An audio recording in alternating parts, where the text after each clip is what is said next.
বাংলার দুর্গাপুজো শুধু ধর্মীয় উৎসব নয়, এটি বাঙালির আবেগ, সংস্কৃতি আর পরিচয়ের বড় উদযাপন।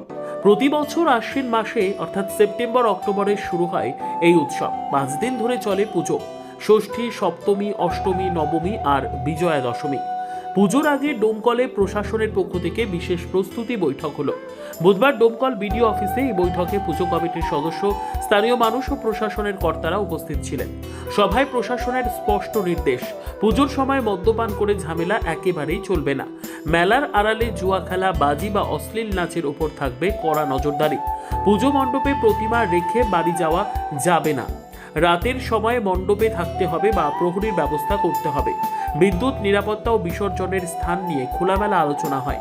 এই বৈঠকে ছিলেন ডোমকল মহকুমা আরক্ষা আধিকারিক আইপিএস শুভম বাজাজ, ডোমকল থানার আইসি পার্থসারথী মজুমদার এবং অন্যান্য প্রশাসনিক আধিকারিকরা। প্রশাসনের বার্তা একটাই, সবাই মিলে শান্তিপূর্ণ ও আনন্দমুখরভাবে দুর্গাপুজো উদযাপন করুন। ব্যুরো রিপোর্ট, এডিপি বাংলা, খবরের দুনিয়ায় সবার আগে।